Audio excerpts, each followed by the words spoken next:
You ever wonder about forgiveness? Like, really wonder? How many times should you forgive someone who keeps messing up, who keeps hurting you? Is there a limit? It's a question that one of Jesus's closest friends, Peter, actually asked him. He walked up to Jesus one day, probably thinking he was being super generous, and said, "Lord, if my brother sins against me, how many times should I forgive him?" Like, 7 times? He must have thought 7 was a pretty big number. But Jesus just looked at him, a knowing glint in his eye, and said, "Listen closely. Let me tell you a story about what the kingdom of heaven is like." Imagine a king, an incredibly powerful one, who decided it was time to settle his accounts. One by one, his servants were called in, and then one man is brought before him. This guy owed the king an impossible amount of money. We're talking, in today's money, something like $1 billion, an unpayable, life-crushing debt.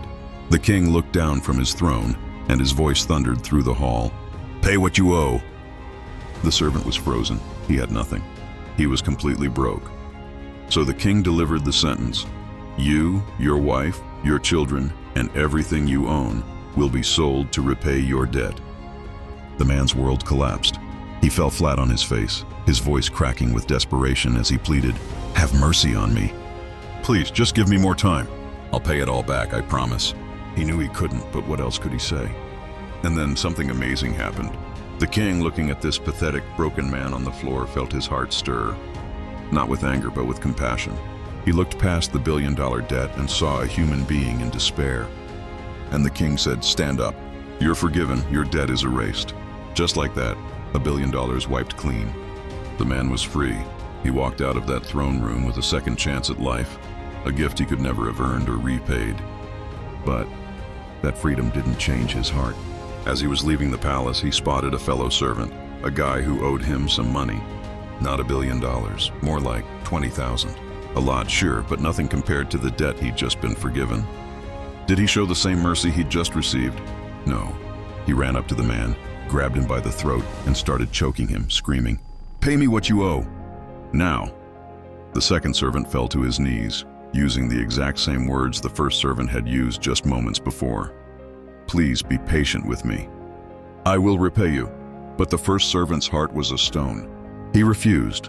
He had his fellow servant thrown into a debtor's prison to rot there until he could pay back every last cent. Other servants saw this happen. They were horrified. They couldn't believe the hypocrisy, the cruelty, and they went straight back to the king to tell him everything.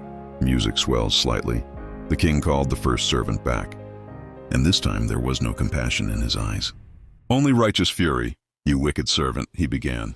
"I forgave you that entire massive debt because you begged me to. Shouldn't you have had mercy on your fellow servant, just as I had on you?" And the king, full of anger, handed the unforgiving servant over to be punished until he could pay back all that he owed. An impossible task. He had been given immeasurable grace, and because he refused to give even a fraction of it to someone else, he lost everything. So when Peter asked, "Should I forgive 7 times?" Jesus was telling him this story to say, your forgiveness shouldn't have a number. It should be a reflection of the incredible, immeasurable forgiveness you've been given. It's not about keeping score. It's about letting the grace you've received flow through you to others.